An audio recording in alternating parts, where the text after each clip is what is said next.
Let's talk about underconsumption core, a trend on TikTok where people flex not what they have, but how little they have. At first glance, it seems minimalistic, sustainable, maybe even inspiring. But let's be real. Some people don't have a choice. They're not under-consuming because they want to, but because they have to.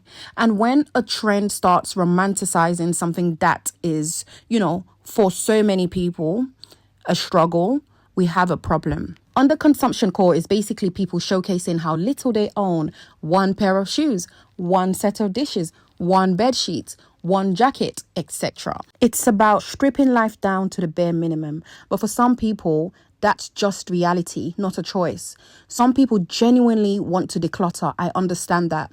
They've realized that they have too much and they're cutting back, which is absolutely great. But let's be honest. Social media love extremes. The more dramatic, the more engagement. And let's not pretend a lot of these people are lying. They show an empty wardrobe, but have a whole storage unit somewhere else, They post their only bowl and spoon, but have a kitchen full of dishes. They pretend they only own 10 items, but getting PR packages every single week. It's performative, and that's the problem. For some of us, under-consuming isn't a game. It's not a challenge. It's not an aesthetic. It's real life.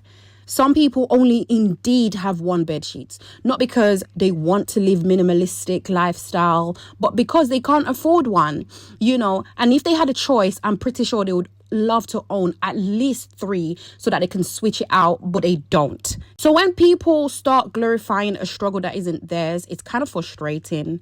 Minimalism is about choosing to own less. Forced underconsumption, it's about not having the choice to own more. There's a big difference. If someone can afford convenience but chooses to live less, that's their personal journey. But if someone can barely afford necessities, it's not a lifestyle. It's poverty. If you want to declutter, don't just throw things away like I've seen some of these under-consuming individuals on TikTok are doing. That's not under-consuming. That's wasteful. I've seen videos of people actually just dumping things in the bin. Or it could be that they're just pretending, to put it in the bin, like in a really clean bin. And then after filming it, they go and pick it back up. Who knows? Because people do pretend for the camera, isn't it? Anyways, at the end of the day, trends come and go, but people's struggles are real. So before jumping on the underconsumption bandwagon, ask yourself, are you actually embracing minimalism, or are you just making poverty look trendy? Because for some of us, this isn't a flex, it's real life.